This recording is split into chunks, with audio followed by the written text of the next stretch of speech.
Le soleil était à peine levé sur l'horizon que j'étais déjà au fourneau. Chaque matin chez mon fils commençait de la même manière. Je me levais à 5h30 pour préparer le petit déjeuner pour toute la famille. Loïc aimait les œufs brouillés avec du bacon. Sa femme, Tania, préférait le porridge aux fruits rouges. Et les enfants, eux, adoraient les crêpes au sirop d'érable. 4 petits déjeuners différents, et tout devait être prêt pour 7h30. Les œufs grésillaient dans la poêle, emplissant la cuisine d'un arôme familier. En 12 ans, depuis la mort d'Archibald, je m'étais habituée à cette routine. Au début, vivre chez mon fils semblait être une solution temporaire, le temps de surmonter mon deuil. Mais le temporaire était devenu permanent. Et maintenant, cette maison à Tours était ma cage. Mamie, où est mon sac à dos? Mon petit-fils Théo, un ouragan d'énergie de 8 ans, fit irruption dans la cuisine. Là où tu l'as laissé hier, mon chéri. Dans l'entrée, sur le crochet. Il n'y est pas. Théo tapa du pied, la lip boudeuse de frustration. Je soupirai, retournai le bacon et allai chercher ce sac à dos, qui se trouvait bien sûr sous le lit de Théo. En revenant à la cuisine, j'entendis les œufs grésiller et brûler. Je dus tout recommencer. À 7h15, Tania descendit à la cuisine, impeccablement vêtue d'un tailleur crème. Ses cheveux sombres étaient relevés en un chignon parfait, et son visage arborait déjà un maquillage sans défaut. « Odette, je vous avais dit de préparer mes documents pour la réunion. » Elle ne dit même pas bonjour. « Où sont-ils ? » « Je les ai mis dans votre mallette hier soir, » répondis-je en versant le café dans les tasses. Tania pinça les lèvres et s'assit en silence à table. Sa froideur ne me blessait plus depuis longtemps. Quand j'avais emménagé il y a 12 ans après la mort d'Archibald, elle avait essayé d'être amicale, mais elle avait vite compris qu'elle pouvait m'utiliser comme gouvernante et nounou gratuite. Depuis, notre relation se limitait à des échanges formels. À 7h25, Loïc, un homme grand aux cheveux clairsemés et au ventre naissant, descendit à son tour. Mon fils, autrefois un adorable garçonnet aux fossettes sur les joues, était maintenant un directeur sévère dans une entreprise de construction. « Maman, tu as encore trop salé les œufs brouillés », furent ses premiers mots. Pas de bonjour. Pas de merci. Pardon, Loïc, répondis-je automatiquement, même si je savais que le sel était dosé comme il le fallait. Il grogna et se replongea dans son assiette, les yeux rivés sur son téléphone. Tania grignotait silencieusement son porridge, jetant des regards occasionnels à sa montre. « Au fait, Flore passe ce soir », dit Loïc sans quitter son écran. « Elle a quelque chose d'important à discuter. » Mon cœur se serra un peu. Flore, ma cadette, venait rarement. Généralement, c'était seulement quand elle avait besoin de quelque chose. Je me demandais ce que c'était cette fois. « Super, essayai-je de sourire. Je vais lui préparer sa tarte aux myrtilles préférées. »« Pas la peine, me coupa Tania. Nous aurons des invités du bureau. On commandera le dîner au restaurant. »« Mais je pourrais, j'ai dit non, trancha Tania. Tu ferais mieux de nettoyer la chambre d'amis. Elle est pleine de poussière. » La journée se déroula comme d'habitude. Lessive, repassage, ménage, préparation du déjeuner pour les petits-enfants qui rentreraient de l'école. Théo et sa sœur Lise, une fillette de 6 ans aux cheveux bouclés et au caractère bien trempé, mettaient souvent ma patience à l'épreuve. Mais c'étaient les seules personnes dans cette maison qui me serraient parfois dans leurs bras. Ces derniers temps, cependant, même commençaient à copier le comportement de leurs parents.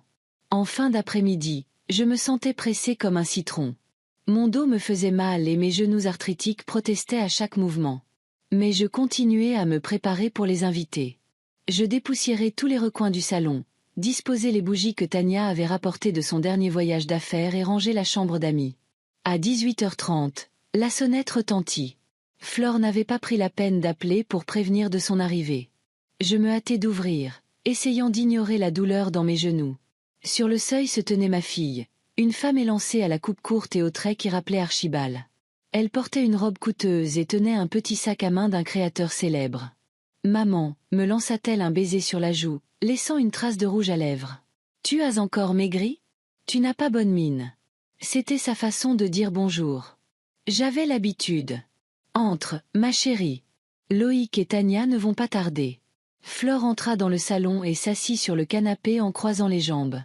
Elle travaillait comme réceptionniste dans une clinique dentaire et se plaignait toujours de son travail harassant, bien que ses tâches consistassent principalement à répondre au téléphone et à prendre des notes. « Comment vas-tu ? » demandai-je en m'asseyant à côté d'elle. Oh, ne demande pas, dit-elle en levant les yeux au ciel.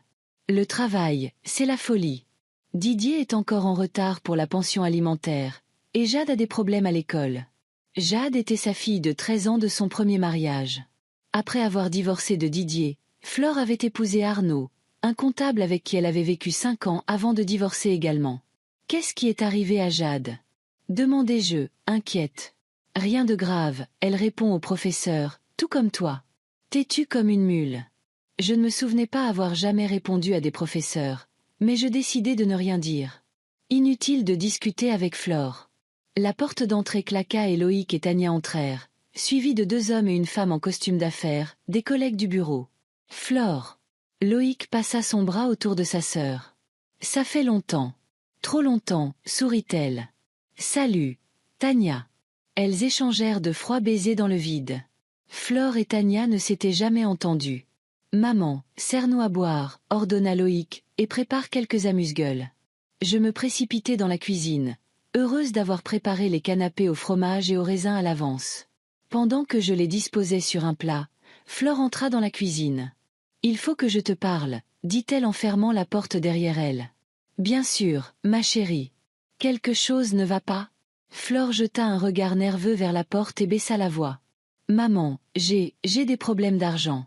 Arnaud est en retard dans ses paiements, et je dois payer les cours de Jade et les réparations de la voiture. Je soupirai à nouveau. Flore, tu sais que je n'ai que ma retraite et que j'en donne la majeure partie à Loïc pour les frais de la maison. Mais tu dois bien avoir des économies, sifflatait-elle presque.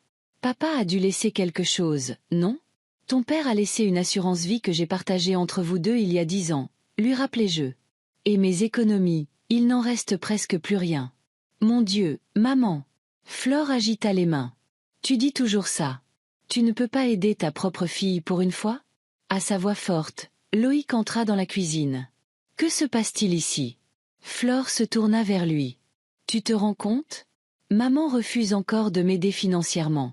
Loïc me regarda, et je vis dans ses yeux la même expression qu'Archibald avait quand il était mécontent. Un mélange de déception et de mépris. Maman, il faut qu'on parle. Son ton n'augurait rien de bon. Mais, pas maintenant.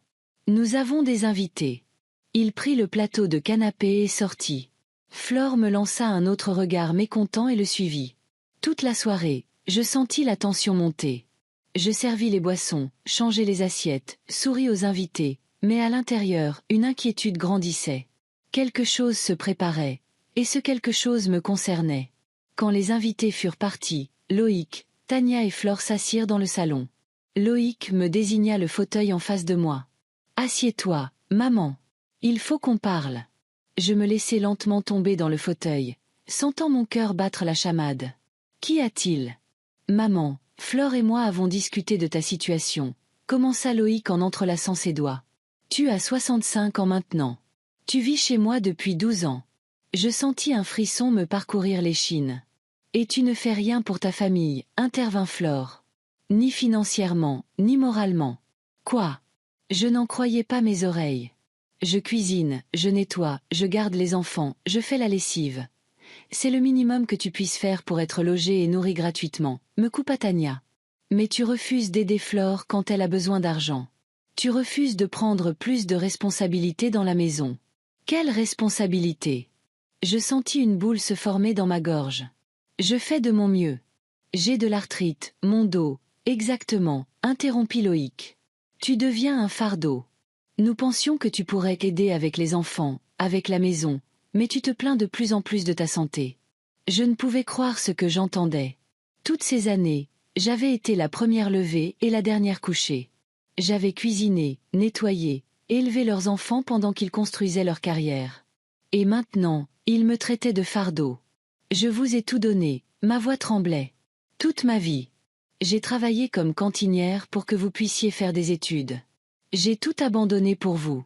Oh, ça y est, repartit Flore en levant les yeux au ciel. Maintenant, elle va nous raconter à quel point ça a été dur pour elle et à quel point nous devrions être reconnaissants. Mais c'est vrai. Je sentis des larmes couler sur mes joues. Je n'ai jamais rien demandé pour moi. Même quand votre père est mort, je ne vous ai pas accablé avec mon chagrin. Tu as emménagé chez moi et tu as vécu à mes crochets pendant 12 ans, dit froidement Loïc. Et maintenant, Tu refuses d'aider Flore. Tu sais, maman, elle et moi avons longuement discuté et nous avons décidé que tu serais mieux toute seule. Quoi? Je crus avoir mal entendu. Tu m'as bien entendu, dit Flore en regardant ailleurs. Tu dois trouver un autre endroit où vivre. Nous t'aiderons à chercher, mais tu ne peux plus vivre ici. Vous me mettez à la porte, je n'en croyais pas mes oreilles. Nous t'offrons une vie indépendante, dit Tania d'un ton diplomate. Tu peux louer un petit appartement avec ta retraite. Mais je vous donne presque toute ma retraite, objectai-je. Il ne me reste presque rien. C'est ton choix, haussa les épaules Loïc. Tu aurais pu économiser, mais tu as choisi de nous donner l'argent. Maintenant, tu devras te débrouiller seul. Je regardais mes enfants, essayant de trouver un peu de sympathie dans leurs yeux, mais tout ce que je vis, c'était de la froideur et de l'irritation. Quand étaient-ils devenus si insensibles? Que avais-je fait de mal dans leur éducation? Mes enfants, commençai-je, mais Flore m'interrompit brusquement. Maman, arrête d'être si dramatique. On ne te met pas à la rue. Tu as une semaine pour trouver un logement. Je peux même te prêter un peu d'argent pour le début. Me prêter? Je souris amèrement. Tu veux me prêter de l'argent après tout ce que j'ai fait pour vous? Qu'est-ce que tu as fait de si spécial pour nous? Explosa soudainement Loïc. Tu as juste été une mère normale. Tu as fait ce que tu étais censé faire. Il ne faut pas transformer la parentalité normale en une sorte d'exploit. Ces mots me frappèrent comme une gifle. Une mère normale. Je me souvins des nuits blanches au chevet des enfants malades. Des 2 emplois pour payer les études de Loïc, des larmes de Flore après son premier chagrin d'amour que j'avais essuyé de mes propres mains. Vous savez quoi? Je me levai lentement de mon fauteuil, sentant mes jambes trembler. Vous avez raison. Je devrais vraiment partir. Je vais faire mes valises. Maman, ne sois pas si dramatique. Flore ne s'attendait clairement pas à une telle réaction. On dit juste que tu dois trouver ton propre logement. J'ai compris. Ma voix semblait étrangement calme. Je partirai demain. Mais maman, commença Loïc, mais je l'interrompis. Non, vous avez raison. Je suis un fardeau dans votre maison. Je dois partir. Je me dirigeai vers l'escalier, sentant leur regard sur moi. Quelque chose en moi s'était brisé. Mais avec la douleur vint un étrange soulagement. C'était peut-être mieux ainsi. Il était peut-être temps de commencer à vivre pour moi avant qu'il ne soit trop tard. En montant les escaliers vers ma petite chambre, je pensais à ce qui m'attendait. La peur se mêlait à un sentiment sauvage et inexplicable de liberté. Je ne savais pas où j'irais demain, mais je savais une chose avec certitude. Il n'y avait pas de retour en arrière possible. Le matin était gris et humide, comme si le ciel lui-même pleurait mon sort. Je me réveillai avant l'aube, bien que je n'ai pas beaucoup dormi de la nuit. Mes pensées tourbillonnaient dans ma tête comme des feuilles d'automne dans le vent. Où aller? Que faire? Comment vivre? 65 ans, de l'arthrite, une maigre retraite, presque pas d'économie. Pas un bon départ pour une nouvelle vie. Je fis mes valises en silence, en essayant de ne pas faire de bruit. La maison dormait encore. Tania et Loïc se levaient généralement à 7 heures, les enfants à 8 heures. J'avais environ 1 heure pour faire mes bagages et partir sans faire de scène. Je ne voulais pas voir leur visage, je ne voulais pas entendre de fausses consolations, ou pire, des soupirs agacés. Mes affaires tenaient dans une vieille valise, quelques robes, 2 pantalons, des chemisiers, des sous-vêtements, un pull chaud et une veste. J'ajoutai un album photo, une boîte à bijoux avec quelques pièces, et une petite ballerine en porcelaine, le cadeau d'Archibald pour notre premier anniversaire de mariage. Tout le reste, les livres, la vaisselle, une vieille machine à coudre, restait chez mon fils. Peut-être que je reviendrai un jour les chercher. Peut-être pas. Je laissai un mot dans la cuisine. Je pars maintenant. Je ne veux déranger personne. Je vous appellerai quand je serai installée. Maman. Court et sec, comme notre relation ces dernières années. Je fermai doucement la porte derrière moi et sortis. La ville s'éveillait à peine. De rares voitures passaient dans la rue. Des lumières étaient déjà allumées à certaines fenêtres. Je m'arrêtai un instant, regardant la maison de Loïc, un pavillon de plain-pied avec une pelouse soigneusement tondue et des pots de fleurs sur le porche. Pendant 12 ans, je l'avais considérée comme ma maison, mais elle n'avait jamais été la mienne. J'y étais toujours restée une invitée, tolérée par nécessité, et on attendait de moi que je sois reconnaissante pour chaque morceau de pain. La valise était plus lourde que je ne le pensais. L'arthrite dans mes genoux se faisait sentir, et chaque pas était douloureux. Mais je continuais à marcher sans me retourner. Quelque chose en moi, une dureté que je ne m'étais jamais connue, ne me laissait pas abandonner et faire demi-tour. Le quartier où vivait Loïc était l'un des plus beaux de Tours. Des maisons soignées avec des jardins bien entretenus, des voitures neuves dans les allées, des vélos d'enfants bien rangés dans les garages. Plus je m'en éloignais, plus les maisons devenaient modestes, moins il y avait de fleurs dans les jardins. Après une marche de 20 minutes, j'arrivai à la rue principale et m'arrêtai à l'arrêt de bus. Je n'eus pas à attendre longtemps. Le vieux bus ouvrit ses portes dans un sifflement, et je peinai à monter ma valise à l'intérieur. « On va où, madame ?» demanda le chauffeur, un homme plus âgé avec une moustache grise. J'hésitai. Où, en effet? Je n'avais pas de plan précis. Au terminus, s'il vous plaît. En ville, acquiesça-t-il. 1,50 €. Je lui tendis 2 € et m'avançai dans le bus à moitié vide. Je m'assis près de la fenêtre et regardai défiler les maisons, les magasins, les écoles, les lieux familiers et inconnus de la ville où j'avais vécu ces 12 dernières années. Mes pensées retournèrent à la nuit dernière. « Tu es un fardeau pour notre maison. » Ces mots, prononcés par mes propres enfants, résonnaient sans cesse dans ma tête. Comment avaient-ils pu? Après tout ce que j'avais fait pour eux. Je fermai les yeux et les souvenirs m'envahirent comme les vagues d'une marée. C'était en 1980. Je venais d'épouser Archibald Morin, un jeune ingénieur aux brillantes perspectives. Nous étions si heureux dans notre petit appartement à Bordeaux. Il travaillait pour un bureau d'études, j'étais secrétaire dans une compagnie d'assurance. Nous rêvions d'une grande maison, d'enfants, de voyages. Le monde semblait plein de possibilités. 1 an plus tard, Loïc naquit. Un grand garçon en bonne santé avec une voix forte et les yeux bleus de son père. Je quittai mon emploi pour m'occuper de lui. Nous étions un peu à court d'argent, mais heureux. Archibald rentrait du travail et passait des heures à jouer avec son fils, lui construisant des châteaux avec des oreillers et des couvertures. 4 ans plus tard, Flore arriva. Une petite fille fragile avec une tignasse de cheveux roux et une constellation de taches de rousseur sur le nez. Je me souviens de Loïc, alors âgé de 5 ans, regardant sa petite sœur avec curiosité et demandant quand il pourrait jouer au ballon avec elle. La vie était difficile mais heureuse. Archibald travaillait dur. Je m'occupais des enfants et de la maison. Quand Flore eut 3 ans, je pris un poste à la cantine de l'école.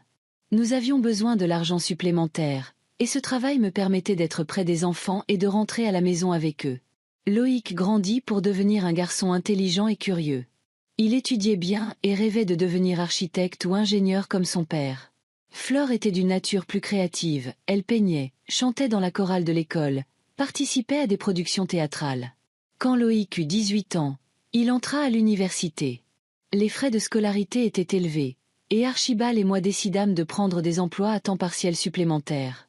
Je pris un poste de femme de ménage le soir, et Archibald faisait des heures supplémentaires. Nous nous voyions rarement, mais nous étions prêts à tout pour donner à notre fils une bonne éducation. Flore voulait aussi aller à l'université, mais à ce moment-là, Archibald avait déjà commencé à tomber malade. Au début, c'était juste des maux de tête, de la fatigue. Puis les médecins trouvèrent une tumeur au cerveau. Chirurgie, chimiothérapie. Tout l'argent que nous avions économisé pour les études de Flore alla dans le traitement. Je me souviens d'elle pleurant quand elle apprit qu'elle ne pourrait pas aller à l'université de ses rêves. Nous trouvâmes une option moins chère, un IUT local, mais ce n'était pas ce dont elle avait rêvé. Je me sentis coupable, même si je réalisais que sauver la vie d'Archibald était plus important. Mais tous mes efforts furent vains. Archibald dépérissait sous mes yeux. Les derniers mois furent terribles. Il ne sortait presque plus de son lit. Il ne nous reconnaissait pas. Il délirait souvent. Je ne le quittais pas d'un pas. Je changeais ses couches, le nourrissais à la cuillère, lui donnais ses médicaments. Loïc avait déjà obtenu son diplôme et travaillait pour une entreprise de construction à Tours. Il venait rarement, toujours pressé de repartir. Flore était plus souvent là, mais elle non plus ne supportait pas la vue de son père mourant. Le bus s'arrêta, me tirant de mes souvenirs. Nous étions arrivés au terminus, à la périphérie de Tours, un quartier où vivaient principalement des ouvriers et des petits employés. Il n'y avait pas de maisons luxueuses ni de pelouses manucurées, mais les rues étaient propres et les maisons bien tenues. Je descendis du bus et regardai autour de moi. L'enseigne de l'hôtel de l'Aurore se trouvait en face de l'arrêt. Le bâtiment était vieux mais bien entretenu, avec des rideaux propres aux fenêtres et des pots de géranium à l'entrée. La décision fut instantanée. Cet endroit serait mon refuge temporaire jusqu'à ce que je décide quoi faire ensuite. Je traversai la route et entrai dans le petit hall de l'hôtel. Derrière le comptoir de la réception était assise une femme de mon âge.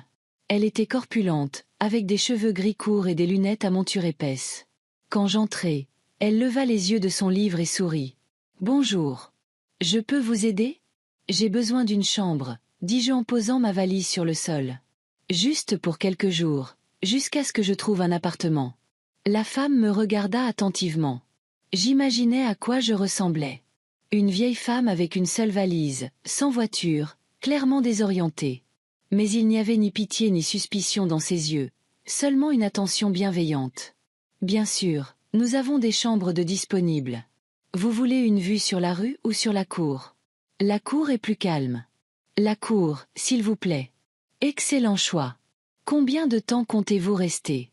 Je ne suis pas encore sûre. Peut-être une semaine. Puis-je payer à la journée ? Certainement, acquiesça-t-elle. 30 € la nuit, petit déjeuner simple inclus. Je m'appelle Martine Lambert et je suis la propriétaire de cet hôtel. Odette Morin, me présentai-je. Enchantée. Martine sourit et me tendit une fiche d'inscription. Remplissez-la, s'il vous plaît. Je vais préparer les clés. Pendant que je remplissais la fiche, mon esprit s'emballait à l'idée de l'argent. J'avais un peu de liquide, environ 300 €. Ce serait suffisant pour 10 jours dans un hôtel. La retraite n'arriverait que dans 2 semaines. Et après ? Je devrais trouver un travail et un logement moins cher. Voici vos clés. Chambre 23. Martine me tendit un jeu de 2 clés. 2e étage, en haut des escaliers à droite. Si vous avez besoin d'aide avec votre valise, je peux appeler Roré. C'est notre homme à tout faire. Merci. Ça ira, dis-je, bien que mes genoux me fassent mal. Comme vous voulez, haussa les épaules Martine. Le petit déjeuner est de 7 h à 10 h dans la salle de pause à côté du hall. Si vous avez des questions ou besoin d'aide, n'hésitez pas à demander. Je la remerciai et me dirigeai vers les escaliers. La montée fut difficile, mais je traînais obstinément ma valise marche après marche. Je dus m'arrêter sur le palier du 2e étage pour reprendre mon souffle. La chambre 23 était petite, mais propre. Un lit double avec un couvre-lit blanc, une table de nuit, une commode, une petite table près de la fenêtre avec 2 chaises, une télévision au mur. La salle de bain était minuscule mais avait une bonne pression d'eau et des serviettes propres. Je m'assis sur le bord du lit et regardai autour de moi. C'était si différent de ma chambre chez Loïc. Cette petite chambre confortable que j'avais mis 12 ans à aménager. Il n'y avait pas de livres, pas de photographies, pas de plaid tricoté, juste un mobilier d'hôtel sans âme. Soudain, le désespoir m'envahit. Que avais-je fait ? Où irais-je ?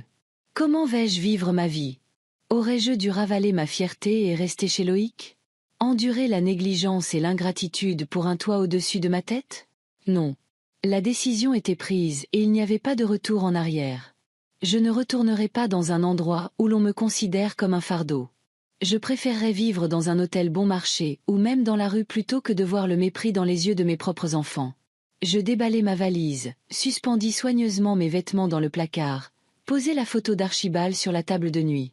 J'enveloppai soigneusement la ballerine en porcelaine dans une serviette et la mis dans le tiroir de la commode. Il n'y avait pas d'endroit sûr pour un objet aussi fragile. Puis je m'allongeai sur le lit et fermai les yeux. La fatigue et la tension des dernières 24 heures eurent raison de moi et je tombai dans un sommeil agité. Je fus réveillé par des coups à la porte. Il commençait à faire nuit dehors. J'avais dormi toute la journée. « Qui est-ce » demandai-je d'une voix rauque et endormie. « C'est Martine, la réceptionniste. Je voulais juste m'assurer que vous alliez bien. Vous n'êtes pas descendu de la journée. » J'ouvris la porte.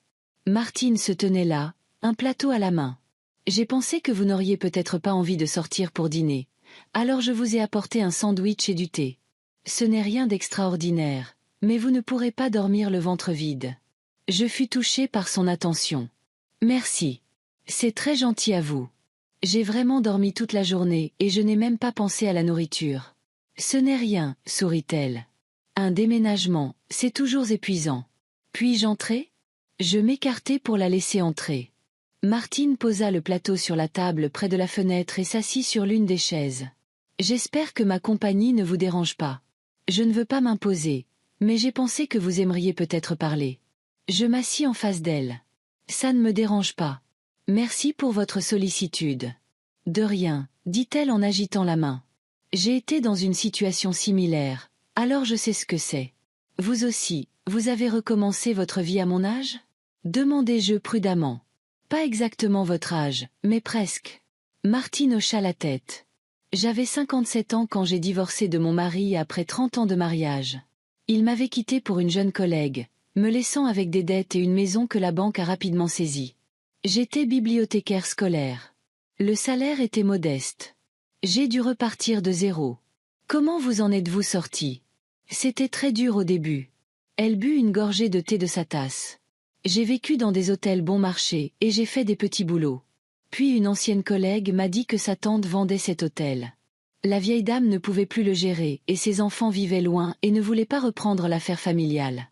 Le prix était dérisoire et j'ai risqué toutes mes économies. Les premières années, j'arrivais à peine à joindre les deux bouts, mais peu à peu, les choses se sont améliorées. Maintenant, je vis ici, dans un appartement au rez-de-chaussée, et je suis très heureuse de ma vie. Son histoire était inspirante. Si Martine avait pu recommencer à 57 ans, pourquoi ne le pourrais-je pas à 65? Que vous est-il arrivé, si ce n'est pas un secret? Demanda Martine. Vous n'avez pas l'air d'une sans-abri ni d'une touriste. Je soupirai. Mes propres enfants m'ont mise à la porte. Ils ont dit que j'étais un fardeau. Martine secoua la tête. C'est comme ça.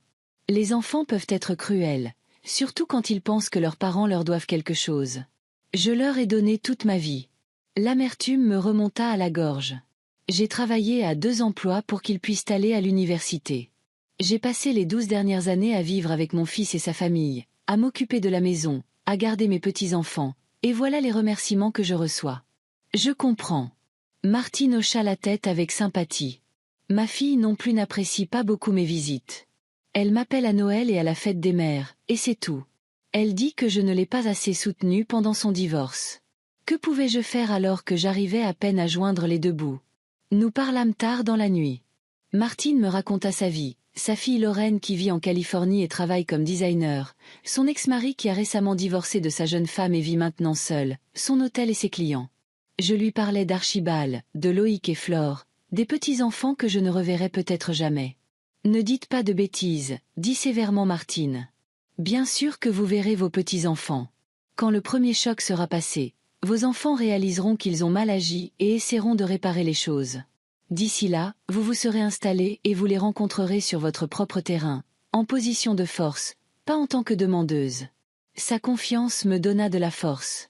Pour la première fois depuis longtemps, je sentis que je n'étais pas seule, qu'il y avait quelqu'un qui se souciait de moi.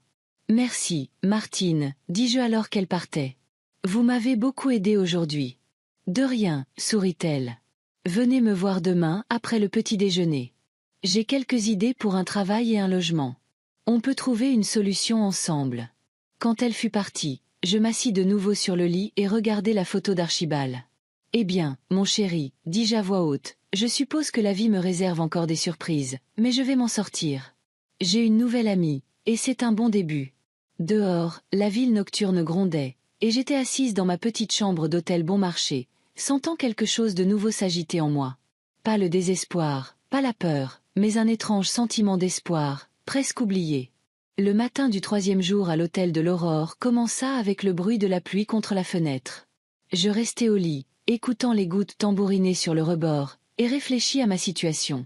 Martine et moi avions visité plusieurs appartements dans le quartier la veille, mais ils étaient tous soit trop chers, soit en terrible état.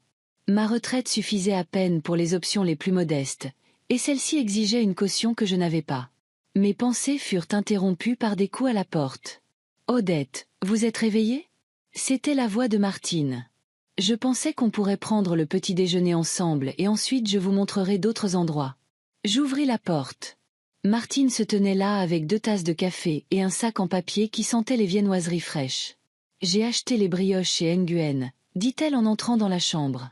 Il a promis qu'elles étaient les plus fraîches. Nguyen, demandai-je en prenant mon café. Il a l'épicerie du coin. Alimentation, billets de loto, articles divers. Il est vietnamien, vit ici depuis 30 ans. C'est un homme bon, mais un peu étrange. Nous prîmes le petit déjeuner et Martine suggéra d'aller à l'épicerie de Monsieur Nguyen pour acheter du lait et du pain. La journée était ensoleillée, comme si la pluie d'hier avait lavé toute la grisaille et la morosité. Les rues étaient animées, les gens se dépêchaient d'aller au travail et les enfants à l'école. C'était une vie normale dans laquelle je devais trouver ma place. L'épicerie de Nguyen était une petite pièce très soignée, remplie d'étagères de marchandises. Derrière le comptoir se tenait un homme vietnamien âgé, aux yeux bienveillants et aux cheveux gris coiffés en une queue de cheval soignée. Quand il vit Martine, il sourit. « Madame Lambert » s'exclama-t-il. « Je suis heureux de vous voir. Comment allez-vous » ? « Je vais bien, Monsieur Nguyen » sourit Martine. « Je voudrais vous présenter mon amie, Odette Morin. Elle séjourne à mon hôtel. » Nguyen s'inclina poliment. « Enchanté de vous rencontrer, Madame Morin. Bienvenue dans mon humble magasin. » Pendant que Martine choisissait ses courses, je regardais les marchandises sur les étagères. Mes yeux s'arrêtèrent sur un présentoir de billets de loto. « Vous jouez au loto, Madame Morin » demanda Nguyen, remarquant mon intérêt. « Jamais de ma vie. » Je secouai la tête. Mon mari pensait que c'était un gaspillage d'argent. « J'achète un billet chaque semaine » dit Martine en s'approchant avec un panier rempli de provisions. Je n'ai encore rien gagné de significatif, mais l'espoir fait vivre. Nguyen sourit. Madame Parker a gagné 200 € le mois dernier. Elle a acheté le billet dans mon magasin. Elle dit qu'il lui a porté chance. Je ne sais pas ce qui m'a pris. Peut-être que je voulais faire quelque chose que je n'avais jamais fait auparavant. Ou peut-être juste le désespoir. Donnez-moi un billet, dis-je en sortant 2 € de mon portefeuille. Le plus chanceux que vous ayez. Nguyen me regarda sérieusement, comme pour m'évaluer, puis hocha la tête et se tourna vers le présentoir de billets. Il les étudia longuement, puis en choisit un vert vif avec l'image d'un trèfle à 4 feuilles. « Celui-ci, dit-il en me le tendant. Je me suis réveillé aujourd'hui en pensant qu'il porterait chance à quelqu'un. Je pris le billet et le glissai dans mon sac à main, sans vraiment espérer gagner. C'était juste un petit caprice, une façon de me sentir partie d'un monde où je ne m'autorisais pas de telles folies auparavant. Ce soir-là, de retour à l'hôtel après une autre recherche infructueuse d'emploi et de logement, je trouvai le billet dans mon sac et me souvins du tirage du loto du soir. Martine était assise dans le salon devant une petite télévision, et je la rejoignis. « Ils annoncent les résultats maintenant », dit-elle en montrant l'écran. Bien que les chances de gagner quelque chose de substantiel soient à peu près aussi élevées qu'un flocon de neige ne fondant pas en enfer. Le présentateur annonça « Et maintenant les résultats du tirage du loto de ce soir. Les numéros gagnants sont le 21, 45, 9, 33, 70, et le numéro chance, le 11. » Je regardai mon billet et sentis le sol se dérober sous mes pieds. C'étaient les numéros sur le papier vert. 21, 45, 9, 33, 70, et le 11 en numéro chance. « Martine, murmurai-je. Je crois que j'ai gagné. » Elle m'arracha le billet des mains, vérifia les numéros et cria si fort que tous les clients dans la pièce sursautèrent. « Mon Dieu, Odette a gagné. Elle a gagné le jackpot. » La pièce fut remplie de cris de surprise et de félicitations. Quelqu'un me tapa sur l'épaule. Quelqu'un me serra la main. Et moi, je restais là, incapable de croire ce qui se passait. « Combien ?» réussis-je enfin à articuler. « Combien ai-je gagné ?» Martine regarda à nouveau l'écran et haleta. 800 000 €. Tu es riche. Le lendemain fut un tourbillon. Martine et moi nous rendîmes au bureau de la Française des Jeux où je présentai le billet gagnant. Le personnel le vérifia mes documents et me félicita pour mon gain. Ils m'expliquèrent la procédure pour recevoir l'argent. Il serait transféré sur mon compte bancaire après paiement des impôts, ce qui prendrait environ une semaine. Sur le chemin du retour, nous nous arrêtâmes à la banque où j'ouvris un compte. Le directeur, ayant appris la nouvelle du gain, m'escorta personnellement jusqu'à son bureau et m'offrit le thé pendant que les documents étaient préparés. Une telle attention était inhabituelle. Hier, je n'étais rien, et aujourd'hui, j'étais soudainement devenue une personne importante. « Tu dois être prudente », m'avertit Martine en sortant de la banque. Des nouvelles comme ça se répandent vite. Bientôt, tout le monde saura que tu as gagné au loto. Tu penses que c'est un problème ? Oh, c'est un problème. Des parents éloignés dont tu n'as jamais entendu parler, de vieux amis que tu n'as pas vus depuis 20 ans, tous te demanderont de l'argent. Elle avait raison. Le soir même, tout l'hôtel était au courant de mon gain, et le lendemain matin, tout le quartier. Monsieur Nguyen racontait fièrement à tous les clients que c'était lui qui avait choisi mon billet chanceux. L'histoire parut dans le journal local, et un journaliste vint même m'interviewer. Et puis les appels commencèrent. Flore fut la première à appeler. Sa voix était inhabituellement douce et insinuante. « Maman, je viens de l'apprendre. Félicitations. C'est incroyable. » « Merci, répondis-je sèchement. « Comment as-tu eu mon numéro ? » « Loïc me l'a donné. Il veut te parler aussi. Nous sommes si heureux pour toi. » « Vraiment ? Et il y a une semaine, vous me traitiez de fardeau et me mettiez à la porte. » Il y eut un silence à l'autre bout du fil. Puis Flore parla d'un ton d'excuse. « Maman, nous avons eu tort. Tu ne peux pas imaginer à quel point nous avons été inquiets tous ces jours. Nous t'avons cherché, mais tu n'as pas laissé d'adresse. J'ai laissé un mot disant que je vous appellerai quand je serai installée. Et tu ne l'as pas fait. Nous étions inquiets. » Il y avait une note de ressentiment dans sa voix. « Tu aurais pu avoir des ennuis, et nous ne savions même pas où te trouver. Mais maintenant vous m'avez trouvé, dis-je. C'est une coïncidence étonnante, juste après que j'ai gagné au loto. Maman, tu es injuste. Nous étions vraiment inquiets et nous voulons que tu rentres à la maison. Théo et Lise te manquent. » À la mention des petits-enfants, mon cœur se serra.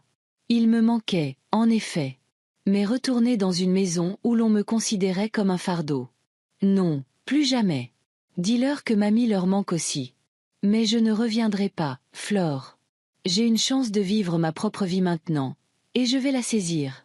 Mais maman, non, Flore. Ma décision est finale. Loïc appela ensuite. Son ton était moins insinuant, mais aussi inhabituellement doux. Maman, il faut qu'on parle. Je vais venir te voir. Pas la peine, Loïc. Je quitte l'hôtel. Où ça? Ça ne te regarde pas. Maman, ne sois pas comme ça. Je sais que tu es blessée, mais nous sommes une famille. Nous devons rester unis. Une famille. Je sentis la colère monter en moi. Une famille ne se traite pas de fardeau.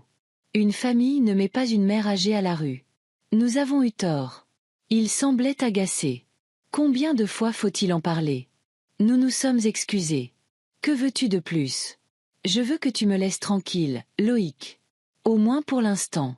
J'ai besoin de temps pour réfléchir et décider quoi faire ensuite. Tu ne peux pas te promener avec une telle somme d'argent. Tu as besoin de conseils. Tu as besoin d'aide. J'ai des amis qui peuvent m'aider. Et je trouverai un conseiller financier. Quel conseiller financier? Je pouvais entendre l'anxiété dans sa voix. Au revoir, Loïc. Je t'appellerai quand je serai prête à parler. Je raccrochai, me sentant étrangement satisfaite. Pour la première fois depuis des années, j'étais en contrôle de la situation, pas à la merci des autres. Le lendemain, les appels continuèrent. Flore appela 3 fois, Loïc 5 fois, même Tania appela, ce qui était complètement inattendu. Ils s'excusèrent tous, disant à quel point je leur manquais, à quel point ils voulaient que je rentre. Ne cède pas, me conseilla Martine. Ils ne veulent que ton argent. Je n'allais pas céder. Au lieu de cela, je commençai à chercher un nouveau logement. Pas un appartement bon marché, mais un endroit décent où je pourrais vivre confortablement. Martine me recommanda l'hôtel de la Paix. Pas le plus luxueux de la ville, mais propre et avec un bon service. J'y réservai une chambre pour 2 semaines, le temps de trouver un logement permanent. Tu as besoin d'un bon conseiller financier, dit Martine lors de notre dîner d'adieu. J'en connais un, Vincent Martel. Il a aidé mon ami après son divorce et c'est un homme très honnête. C'est une bonne idée, acquiesçai-je. Avec une telle somme, il est facile de faire une erreur. Voici sa carte. Dis-lui que c'est de ma part. Arriver à l'hôtel de la Paix fut plus facile que prévu. La réceptionniste m'accueillit avec un sourire. Le portier porta ma modeste valise jusqu'à ma chambre. La femme de chambre me demanda si j'avais besoin de quelque chose d'autre. Je me sentais comme une princesse de conte de fées. La chambre était spacieuse et lumineuse, avec un grand lit, une moquette douce, une télévision, et luxe suprême, une salle de bain privée avec un jacuzzi. La fenêtre donnait sur un petit parc. Ce n'était pas du tout comme ma chambre chez Loïc ou la modeste chambre de l'hôtel de l'Aurore. La première chose que je fis fut d'appeler Vincent Martel et de prendre rendez-vous pour le lendemain. Ensuite, je commandai un dîner au service d'étage, un autre luxe inconnu, et m'installai dans un fauteuil près de la fenêtre, regardant le soleil se coucher. Le téléphone n'arrêtait pas de sonner. « Flore, Loïc, encore Flore. Je ne répondis pas. J'avais besoin de temps pour mettre de l'ordre dans mes sentiments et décider quoi faire. Le matin, je rencontrai Vincent Martel dans le hall de l'hôtel. C'était un homme petit et corpulent, la cinquantaine, aux cheveux clairsemés et au visage bonhomme.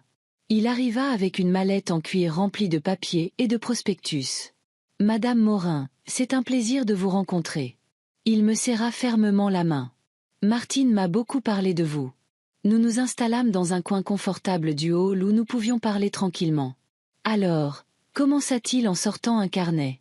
Parlons de votre situation financière et de vos objectifs. Que voulez-vous faire de votre gain? » Je réfléchis. Pour être honnête, je n'avais pas de plan clair. Je veux acheter une maison, petite mais confortable, avec un jardin. Et je veux avoir une vieillesse paisible pour ne pas avoir à dépendre de mes enfants. C'est un bon plan. Vincent hocha la tête d'un air approbateur. Voyons comment nous pouvons y parvenir. Il passa les 2 heures suivantes à me parler d'options d'investissement, d'impôts, de plans de retraite et d'assurance.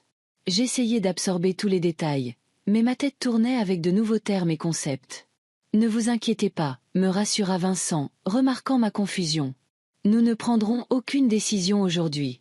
Je vais vous préparer quelques plans d'investissement, et vous les étudierez attentivement. Nous nous reverrons dans quelques jours pour discuter des détails. » En me réveillant dans ma chambre à l'Hôtel de la Paix, je restai longtemps allongé, profitant du silence inhabituel. Personne ne demandait de préparer le petit déjeuner. Personne ne critiquait mes actions. Personne ne me traitait comme une servante. Cette liberté était enivrante et un peu effrayante. J'avais vécu pour les autres si longtemps que j'avais presque oublié ce que c'était de vivre pour moi-même. Au petit déjeuner dans le restaurant de l'hôtel, je parcourus le journal des annonces immobilières. Maintenant que j'avais de l'argent, je pouvais m'offrir ma propre maison. Pas un manoir luxueux.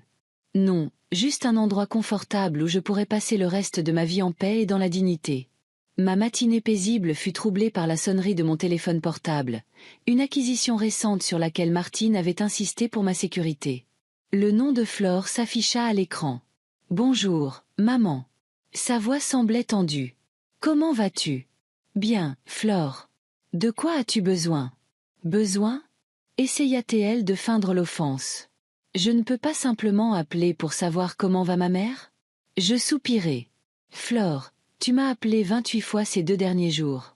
Avant ça, pas une seule fois en 2 semaines. Alors, oui, tu as besoin de quelque chose. » Pause, puis. « D'accord, maman. Je voulais vraiment te parler d'argent. C'est bien ce que je pensais. Pas ce que tu crois. Je ne demande pas d'argent pour moi. Je suis inquiète qu'on t'escroque. Tu n'as pas l'habitude de gérer de telles sommes. J'ai un conseiller financier. » « Oui, tu en as un. Un certain Vincent Martel, » dit-elle avec un dédain évident. « Qui est-ce? As-tu vérifié sa licence? Ses recommandations? » Martine me l'a recommandé. Il a aidé une de ses amies lors de son divorce. « Martine, Martine, Martine !» s'exclama Flore, irritée. « Qui est cette Martine? Tu la connais depuis moins d'1 semaine et nous, ta famille, depuis toute ta vie. » Je sentis mon irritation monter. La famille qui m'a mise à la porte et m'a traité de fardeau. Maman, on ne va pas revenir là-dessus. Nous nous sommes déjà excusés. Les gens font des erreurs, disent des choses qu'ils ne pensent pas. Je pense que vous pensiez exactement ce que vous disiez. Vous ne vous attendiez juste pas à ce que je parte vraiment, encore moins que je gagne au loto. Flore prit une profonde inspiration, essayant clairement de retenir son irritation. « Écoute, maman. Loïc et moi voulons venir te voir pour te parler en personne. Pourrais-tu nous dire dans quel hôtel tu es? » « Non, Flore. Je ne veux pas vous voir. Du moins, pas encore. » Mais maman, sa voix se brisa. « J'amènerai Jade. Sa grand-mère lui manque tellement. » Ah, voilà. Maintenant, ils essayaient de me manipuler à travers mes petits-enfants. Je sentis la colère monter en moi. « Flore, sois honnête. Jade me manque-t-elle vraiment ou l'utilises-tu juste pour mettre la main sur mon argent? Comment peux-tu dire ça? » Sa fille était indignée. « Bien sûr qu'elle te manque. Elle t'aime. Alors pourquoi n'est-elle pas venue me voir une seule fois l'année dernière? Même pas à Noël. » Silence. Puis, « Tu n'es pas juste, mère. » Non, Flore. C'est toi qui es injuste. Tu ne t'es souvenu de moi que lorsque tu as appris pour le gain, Et maintenant tu essaies de manipuler mes sentiments à travers mes petits-enfants. C'est bas. Je mis fin à l'appel et éteignis mon téléphone. Mes mains tremblaient légèrement. Malgré ma résolution, ça faisait mal de dire ces choses à ma propre fille, mais ça faisait encore plus mal de réaliser qu'elle était vraie. Après le petit déjeuner, je rencontrai l'agente immobilière que Vincent m'avait recommandée. Margot Thierry était une femme énergique d'une 50aine d'années, aux cheveux gris courts et au regard vif. « Alors, Madame Morin, que cherchez-vous » demanda-t-elle alors que nous montions dans sa voiture. « Une petite maison » répondis-je. « Avec un jardin, dans un quartier calme, rien de luxueux, mais confortable. Un budget jusqu'à 300 000 €. Elle haussa les sourcils de surprise. « Avec vos moyens, vous pourriez vous permettre quelque chose de plus impressionnant. » « Je ne veux pas être impressionnante, souris-je. Je veux vivre confortablement et le reste de l'argent est mieux investi comme le suggère Vincent. » Margot hocha la tête, compréhensive. « C'est logique. J'ai quelques options qui pourraient vous convenir. » Au cours de la journée, nous visitâmes 5 maisons. Les 4 premières ne me plurent pas. L'une était trop grande, une autre dans un quartier bruyant. Une nécessitait de sérieuses réparations, et une était trop proche de la maison de Loïc, ce qui était inacceptable. La 5e maison était exactement ce que je cherchais. C'était un petit pavillon de plain-pied avec 2 chambres, un salon spacieux, une cuisine lumineuse, et surtout, un jardin ravissant. Les anciens propriétaires étaient clairement des passionnés de jardinage. Des roses, des hortensias et des lys fleurissaient autour de la maison. Il y avait un vieux pommier au fond du jardin et un petit étang avec des nénuphars dans un coin. « C'est parfait », dis-je en regardant le jardin. « Combien en demande-t-il » ? 280 000 €, dit Margot. « Mais je pense qu'on peut négocier un peu. » Non, je secouai la tête. Si la maison est en bon état, je suis prête à payer le prix total. De retour à l'hôtel, je me sentis agréablement excitée. Pour la première fois depuis longtemps, j'avais un but, quelque chose que je voulais vraiment pour moi. J'appelai Martine pour lui annoncer la nouvelle. « C'est merveilleux, Odette » s'exclama-t-elle. « Quand est-ce que je peux la voir ?»« Viens demain. Margot nous y emmènera à nouveau, et si tout va bien, je signerai les papiers. J'y serai, et j'amènerai Hélène Dubois avec moi. C'est la présidente de notre club de jardinage local. Je suis sûre qu'elle t'appréciera. » Nous prîmes rendez-vous et je raccrochai avec un sourire. La pensée de ma propre maison et de nouvelles amies me remplissait de joie. Peut-être que tout ce qui s'était passé, quitter la maison de mon fils, vivre dans un hôtel, gagner au loto, était pour le mieux. Mes réflexions furent interrompues par des coups à la porte. C'est étrange. Je n'attendais personne, et j'avais commandé le service d'étage pour plus tard dans la journée. « Qui est-ce » demandai-je. « Le service de chambre, madame. Je dois changer les serviettes. » Quelque chose dans cette voix me semblait familier. J'ouvris la porte prudemment et me figeai. Loïc et Flore se tenaient devant moi. « Salut, maman » sourit nerveusement Flore. « Désolée pour la supercherie, mais tu ne nous as pas laissé le choix. Comment m'avez-vous trouvé ?» Je n'essayais pas de cacher mon irritation. « On a appelé tous les hôtels décents de la ville » haussa les épaules Loïc. « Ce n'était pas difficile. Que voulez-vous » Je me reculai. « Parlez » Flore essaya de me prendre la main, mais je me dégageai. « S'il te plaît, maman. Juste 5 minutes. » J'hésitais. D'un côté, je ne voulais pas avoir affaire à eux. De l'autre, je préférais régler ça maintenant plutôt que de subir des appels et des visites constants. 5 minutes. Je reculai, les laissant entrer dans la chambre. Loïc regarda autour de lui avec l'air d'un expert. « Bel endroit. Combien coûte une chambre comme ça la nuit ? » « Ça ne te regarde pas, Loïc. » Il leva les mains dans un geste conciliant. « D'accord. D'accord. Je suis juste inquiet que tu dépenses l'argent trop vite. »« Mon argent, mes dépenses. » « Maman, » intervint Flore en s'asseyant sur le bord du lit. « Nous sommes vraiment inquiets pour toi. Tu n'as jamais eu affaire à de telles sommes. On pourrait t'escroquer. Et c'est pour ça que vous avez menti à la femme de chambre pour entrer dans ma chambre. » Ils se regardèrent, ne s'attendant clairement pas à une telle rebuffade. « Nous voulons t'aider, » dit finalement Loïc. « Je peux jeter un œil à ton contrat avec ce conseiller financier. Voir s'il ne t'arnaque pas. » « Merci, mais Vincent Martel est un professionnel respecté avec d'excellentes références, et il ne me facture aucun frais initiaux si c'est ce qui t'inquiète. » « Et la commission » Loïc ne lâcha pas l'affaire. Elle pourrait être cachée dans les termes du contrat. Je sais lire, Loïc. Et Martine a vérifié tous les documents avant que je ne les signe. Martine, Martine, Martine, s'exclama Flore. Qui est cette Martine à qui tu fais autant confiance? Mon amie, répondis-je fermement. Une personne qui m'a aidée quand j'étais dans une mauvaise passe, contrairement à vous. Il y eut un autre silence gênant. Puis Loïc changea de tactique. Maman, nous avons amené Théo et Lise. Ils attendent dans la voiture. Tu leur manques tellement. Mon cœur se serra. Mes petits-enfants me manquaient vraiment, mais les utiliser comme levier, c'était bas, même pour eux. Amenez-les, dis-je. Je serais heureuse de les voir.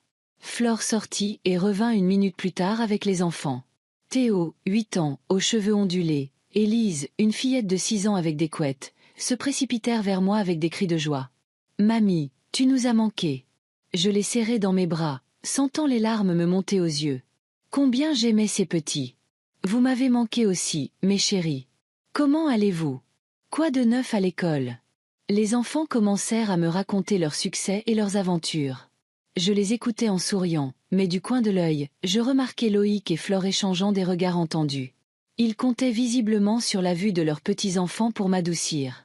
Quand les enfants eurent fini leurs histoires, Loïc dit nonchalamment. « Tu vois, maman, comme tu leur manques. Leur grand-mère leur manque à la maison. Ils me manquent aussi, dis-je. Et j'adorerais que vous me les ameniez en visite. J'achète une maison avec un jardin. Ils vont adorer. » Une maison? Demanda Loïc. Tu achètes déjà une maison sans nous consulter? Pourquoi devrais-je vous consulter? Parce que nous sommes ta famille. S'exclama Flore.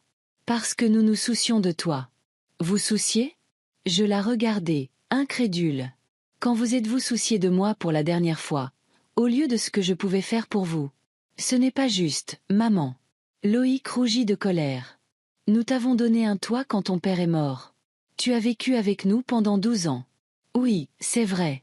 Comme gouvernante et nounou. M'avez-vous déjà demandé ce que je voulais, ce qui m'intéressait, ce dont je rêvais? Non. J'étais un outil pour vous.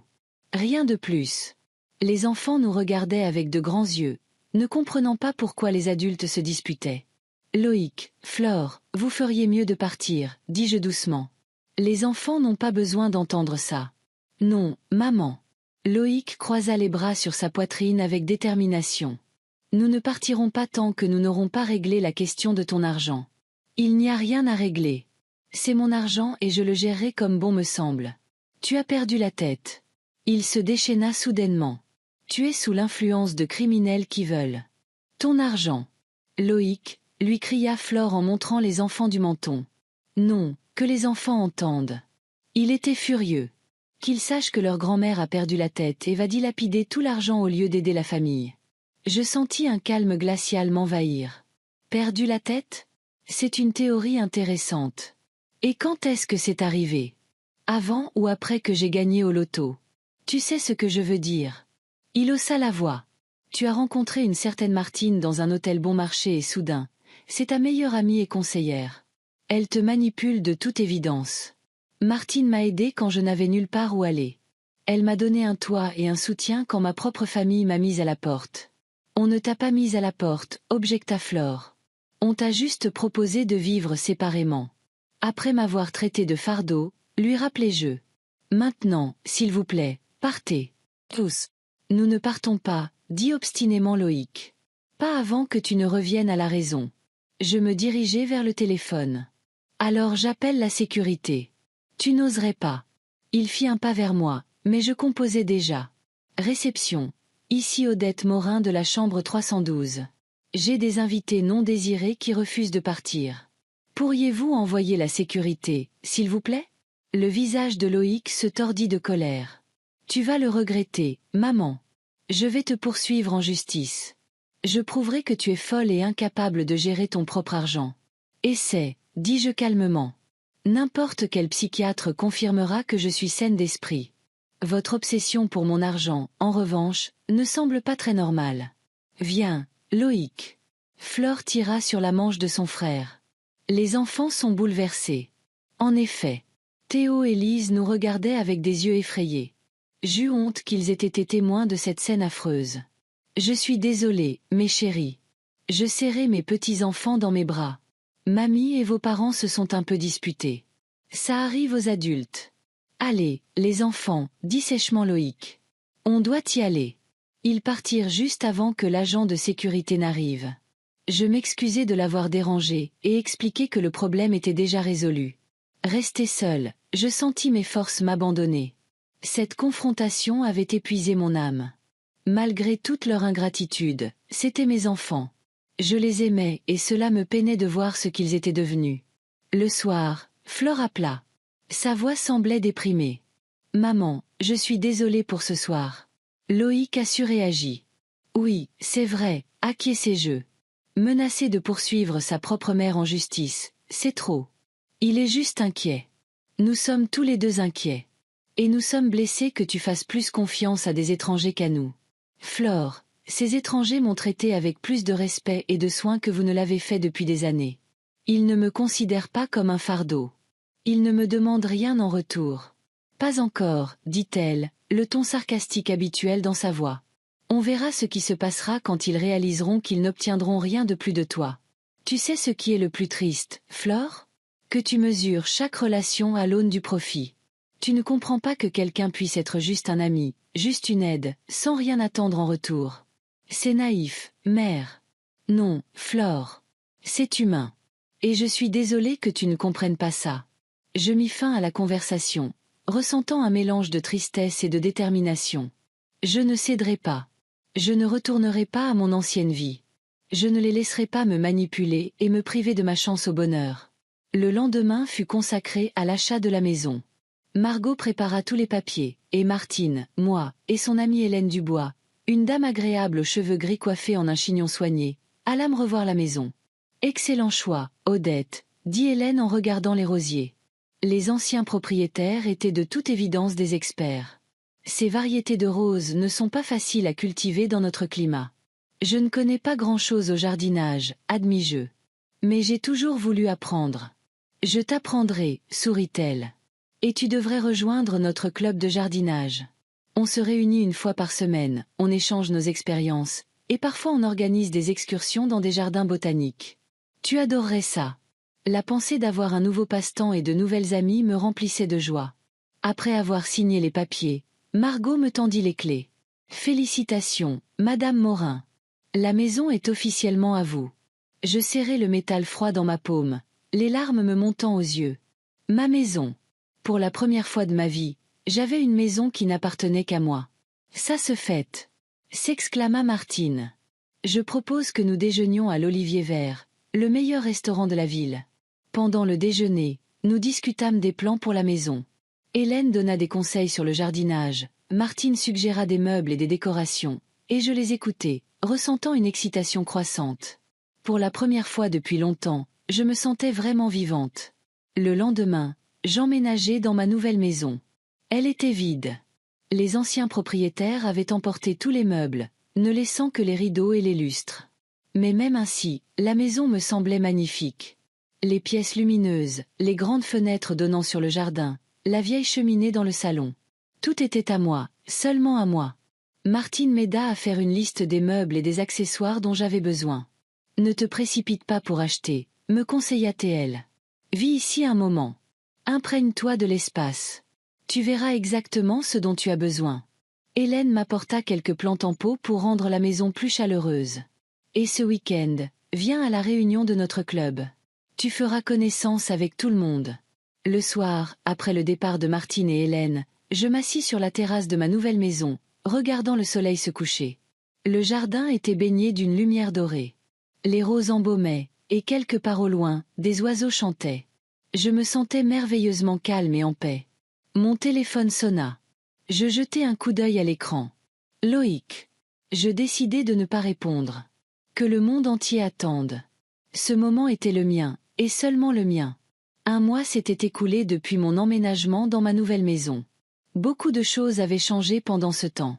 J'avais acheté des meubles, simples mais confortables, et j'avais décoré les murs avec des tableaux de paysages qui me rappelaient les endroits où j'étais allée avec Archibald. Le jardin commençait à prendre un nouvel aspect, Hélène m'aidant à tailler les rosiers et à planter de nouvelles fleurs. Les appels de Loïc et Flore ne cessèrent pas. Au début, ils appelaient tous les jours, puis tous les 2 ou 3 jours. Parfois je répondais, parfois non. Nos conversations devenaient de plus en plus tendues. Ils me suppliaient de revenir, menaçaient de me poursuivre en justice ou proposaient de m'aider à gérer mon argent.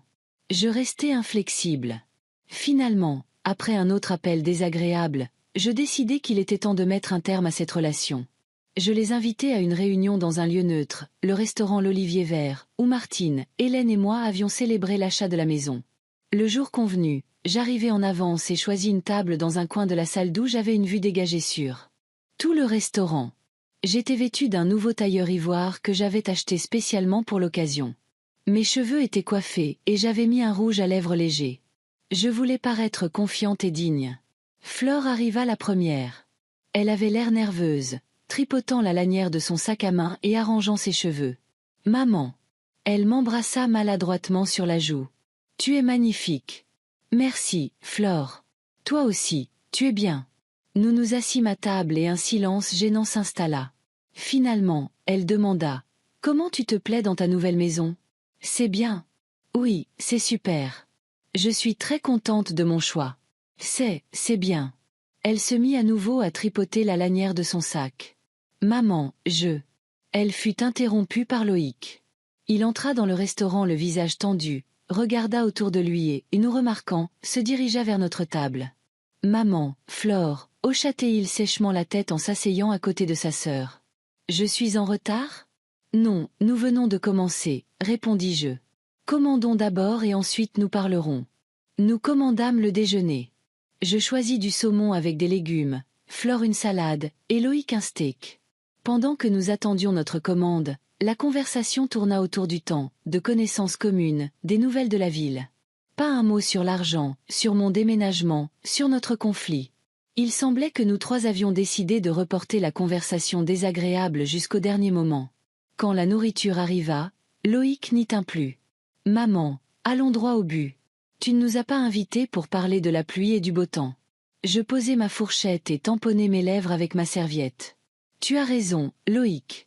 Je vous ai invité ici pour mettre les choses au clair une bonne fois pour toutes. » Je sortis un dossier de mon sac à main et le posai sur la table. Voici les documents que je veux que vous voyiez. Ce sont des copies. Les originaux sont chez mon avocat. Un avocat ? Demanda Flore. Tu as un avocat ? Oui. Vincent Martel m'en a recommandé un bon. Il s'appelle maître Simon Pédron. Il m'a aidé à régler les questions juridiques liées à mon gain et à mon héritage. Loïc fronça les sourcils. Quel héritage ? Mon héritage. J'ouvris le dossier et sortis le premier document. C'est un testament. Je l'ai fait la semaine dernière. Selon lui, la majeure partie de mon argent ira dans un fonds spécial pour Théo, Lise et Jade quand je mourrai. L'argent leur sera versé par tranches à partir de 21 ans et uniquement pour leurs études et l'achat de leur premier logement. Tu as fait un testament ? Flore avait l'air choquée. Mais tu ne vas pas mourir. Je souris. Non, pas tout de suite. Mais j'ai 65 ans et je préfère que tout soit en ordre. Je sortis un deuxième document. Et celui-ci est encore plus intéressant. C'est un accord pour créer un fonds d'éducation pour les petits-enfants. J'y ai déjà transféré 500 000 €. L'argent ne leur sera disponible qu'après l'âge de 21 ans et uniquement à des fins éducatives. D'ici là, ni vous ni eux ne pourrez utiliser ces fonds. Loïc pâlit. 500 000 €? Mais c'est une grosse partie de ton gain. Oui. Je hochai la tête. Je pense que l'éducation des enfants est le meilleur investissement, et je me suis laissé assez pour une vie confortable. Mais mère. Flore me regarda, perplexe. Pourquoi faire ça maintenant ? Tu pourrais nous aider. J'ai un prêt immobilier. Loïc a des problèmes professionnels. C'est exactement pour ça que je l'ai fait maintenant, dis-je fermement. Pour que l'argent n'aille pas à vos dettes et problèmes, mais aide réellement les enfants à avoir une bonne éducation. Tu ne nous fais pas confiance, dit Loïc, non pas comme une question, mais comme une affirmation. Non, je ne vous fais pas confiance. Je le regardai droit dans les yeux. Vous m'avez mise à la porte de la maison en me traitant de fardeau. Et puis, quand vous avez entendu parler du gain, vous vous êtes soudainement souvenu que j'étais votre mère. Comment puis-je vous faire confiance ? Flore se mit à pleurer. Maman, nous nous sommes excusés. Nous avons eu tort. Les gens font des erreurs. Oui, les gens font des erreurs. J'acquiesçais. Et j'ai eu tort, moi aussi. Je pensais que si je m'occupais assez de vous, si je vous donnais tout, mon temps, mon énergie, mon amour, vous l'apprécieriez. Mais je me suis trompée. Vous avez pris mes soins pour acquis. Et quand je suis devenue plus âgée et plus faible, quand je suis devenue moins utile, vous avez décidé de vous débarrasser de moi. Ce n'est pas vrai, s'exclama Loïc. Nous voulions juste que tu vives ta propre vie. Après 12 ans de vie commune, après que je vous ai donné presque toute ma retraite, après avoir élevé vos enfants pendant que vous construisiez votre carrière. Non, Loïc, vous avez juste décidé que vous n'aviez plus besoin de moi. Il baissa les yeux. Flore continuait de pleurer. Je ne vous blâme pas, continuai-je. J'ai laissé faire. Je ne vous ai pas appris à apprécier ce que vous avez. J'ai toujours mis vos besoins avant les miens, et par conséquent, vous êtes devenu égoïste et insensible. C'est ma faute, et je dois vivre avec. Maman. Flore me prit la main. Donne-nous une autre chance. On peut arranger les choses. Reviens chez nous ou laisse-nous emménager avec toi. Nous serons une famille. Je dégageai doucement ma main. Non, Flore. Ça n'arrivera pas. Je ne reviendrai pas chez vous et vous n'emménagerez pas avec moi. J'ai ma propre vie maintenant, mes propres amis, mes propres centres d'intérêt. Je vis enfin pour moi-même et c'est un sentiment merveilleux. Mais les enfants, commença Loïc. J'adorerais voir mes petits-enfants, l'interrompis-je. Vous pouvez me les amener en visite, mais je ne veux pas vous voir. Du moins, pas encore. Pour l'instant? Les yeux de Flore brillèrent d'espoir. Oui, pour l'instant. Peut-être qu'avec le temps, je pourrai vous pardonner. Mais pour le moment, la blessure est trop fraîche. Loïc me regarda avec rage. Tu ne peux pas simplement nous rayer de ta vie. Nous sommes tes enfants. Je ne voudrais pas, Loïc. Je fixe juste des limites. Je ne vivrai plus pour vous. Je ne tolérerai plus votre négligence. Je ne serai plus votre nounou et votre gouvernante gratuite. Si vous voulez faire partie de ma vie, vous devrez me respecter et respecter mes décisions. Il se leva, jetant sa serviette sur la table. Viens, Flore. Il n'y a rien à faire pour nous ici. Flore hésita, me regardant, puis son frère. Flore, dis-je doucement. Tu es une adulte. Tu peux prendre tes propres décisions. Ne laisse pas Loïc parler pour toi. Elle soupira. Maman, je ne sais pas quoi dire. Je suis désolée pour tout. Vraiment. Moi aussi, répondis-je sincèrement. Mais parfois, il faut perdre quelque chose pour en réaliser la valeur. C'est peut-être une leçon pour nous tous. Elle hocha la tête en se levant. Je t'appellerai pour les enfants, pour savoir quand je peux les amener. J'attendrai, souris-je. Dis bonjour à Jade. Ils partirent et je restai à table, finissant mon thé. Un étrange sentiment de vide et de libération m'envahit en même temps. J'avais fait ce que j'aurais dû faire depuis longtemps, affirmer mon droit à ma propre vie.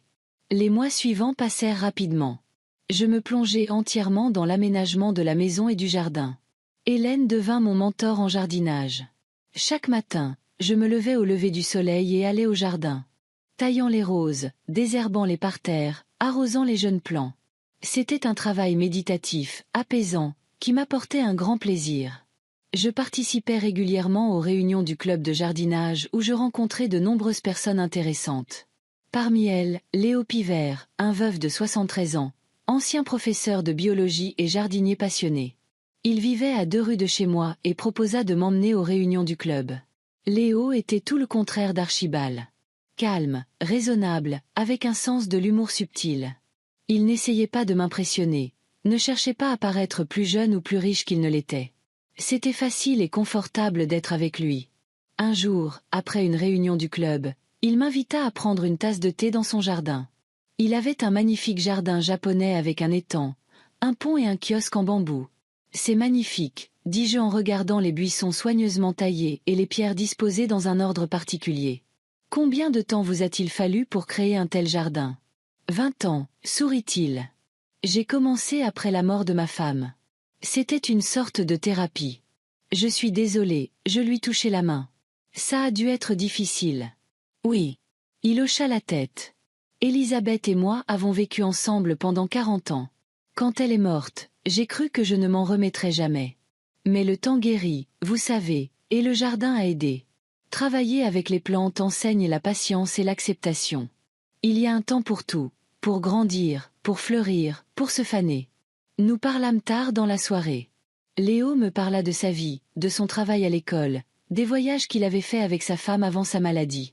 Je lui parlais d'Archibald, des enfants, de mon travail à la cantine de l'école. « Que faites-vous maintenant, à part le jardinage ?»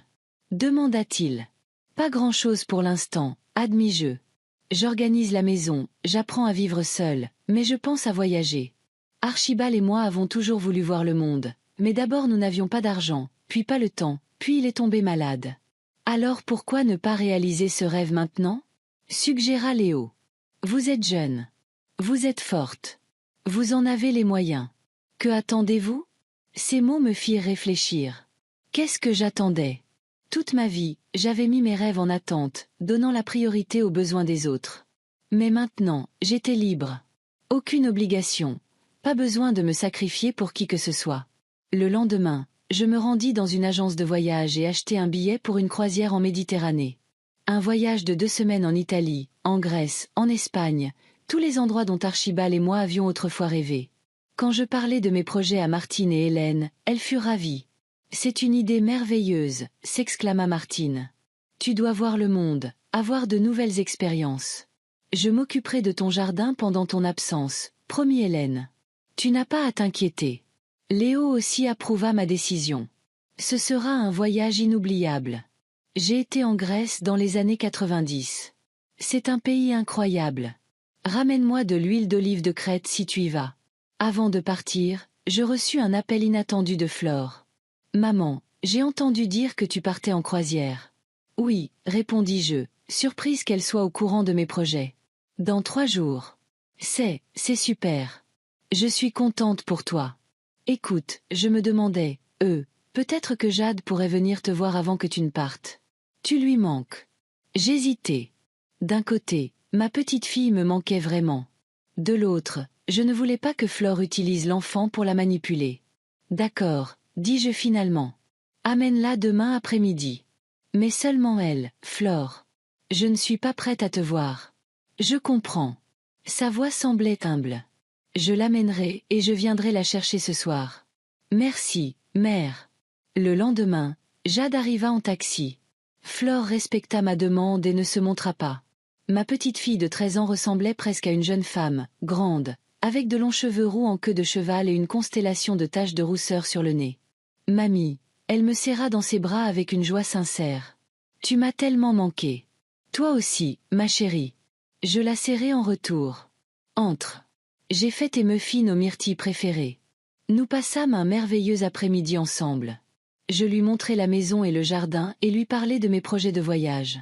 Elle me parla de l'école, de ses amis, de son nouveau passe-temps, la photographie. « Maman dit que tu as créé un fonds spécial pour nos études, » dit-elle alors que nous étions assises dans le jardin à boire du thé et à manger des muffins. « C'est vrai. » Oui, je hochai la tête. « Je veux que vous, Théo et Lise, ayez toutes les chances d'avoir une bonne éducation. »« Merci, mamie. » Elle me regarda sérieusement. « Je veux être photographe ou peut-être journaliste. De toute façon, je n'ai pas encore décidé, mais je sais que je veux étudier. »« C'est super, Jade. L'important est de trouver quelque chose que tu aimes vraiment, quelque chose qui fait battre ton cœur. Comme ton jardin ?» sourit-elle. « Oui, comme mon jardin, ris-je.